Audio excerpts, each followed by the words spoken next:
L'économiste américain Milton Friedman disait que seule une crise réelle ou perçue comme telle produit le réel changement.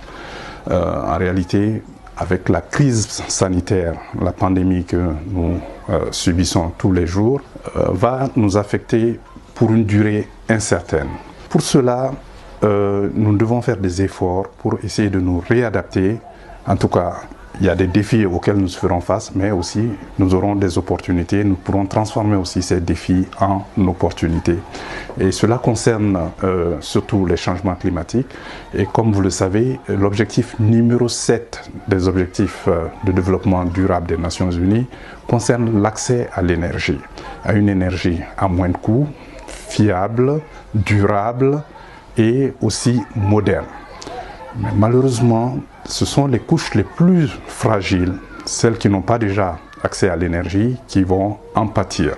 D'ailleurs, l'Agence de l'énergie atomique a déjà déterminé qu'en Afrique au sud du Sahara, il y aura déjà environ 2% des personnes qui vont ne plus avoir accès à l'énergie. Donc environ 600 millions d'Africains pourraient ne pas avoir d'accès à l'énergie à cause de cette pandémie sanitaire. Mais aussi, ce qu'il faut retenir, c'est que les changements climatiques ont un effet sur le niveau de vie des personnes. Et malheureusement, en Afrique au sud du Sahara, nous en subissons les effets directement et indirectement. Je m'explique.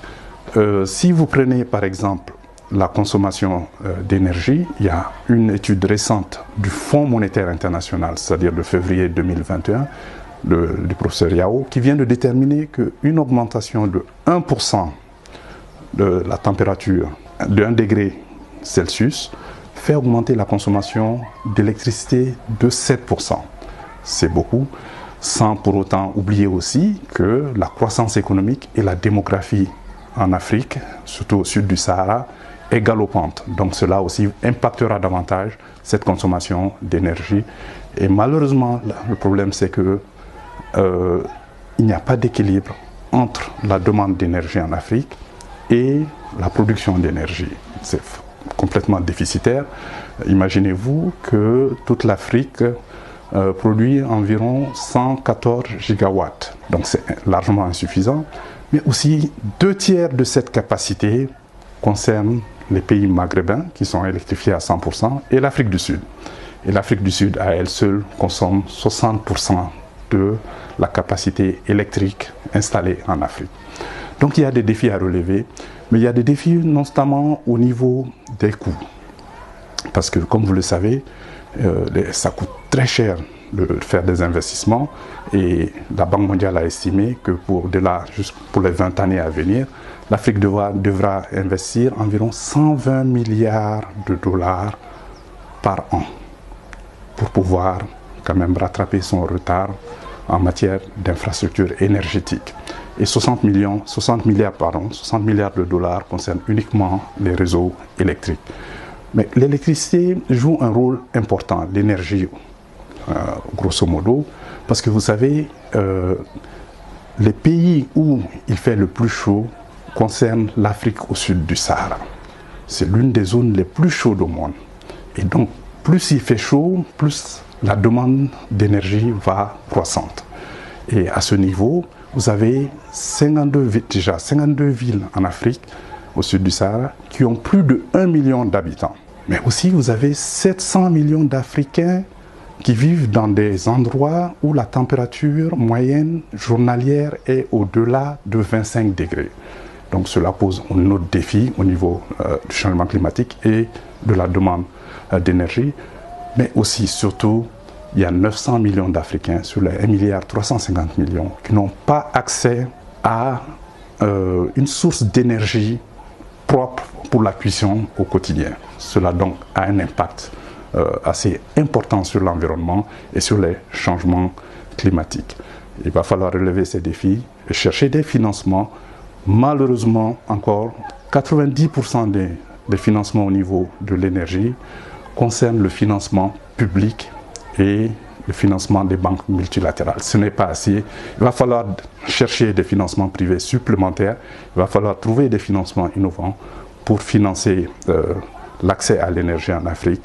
Par ailleurs, la crise sanitaire est en train de produire des effets aussi au niveau de l'innovation et au niveau des entreprises africaines. Et comme vous le savez, en réalité, le commerce en ligne est en train de connaître un essor très impressionnant en Afrique. Il est en train de croître de 21% chaque année selon la firme de données Statista, et ce qui est déjà plus de 75% par rapport à la moyenne mondiale. Donc c'est une opportunité à saisir, et la bonne nouvelle c'est que il y a 2 entreprises de fintech nigérianes qui sont vraiment à bonne école et qui ont quand même fait un pas prodigieux dans leur développement. Déjà le 5 octobre, la firme, le géant américain Stripe de paiement avait déjà annoncé l'acquisition d'une firme fintech, c'est-à-dire financial technology, c'est-à-dire les entreprises, les nouvelles entreprises qui utilisent la technologie financière, pour un montant de 200 millions de dollars. Cela équivaut à environ 110 milliards de francs CFA. Cette firme Flutterware Spacestack est basée à Lagos, au Nigeria. Et donc, maintenant, c'est pour accéder, faire en sorte que les paiements puissent être facilités au niveau de l'Afrique et du monde entier. Mais aussi, ça avait été annoncé le 5 octobre 2020, mais aussi plus récemment, déjà ce mois-ci, le 15 mars 2021, il a été annoncé par une autre entreprise, une fintech nigériane, Flutterware, qu'elle allait nouer un partenariat avec le géant américain de paiement PayPal.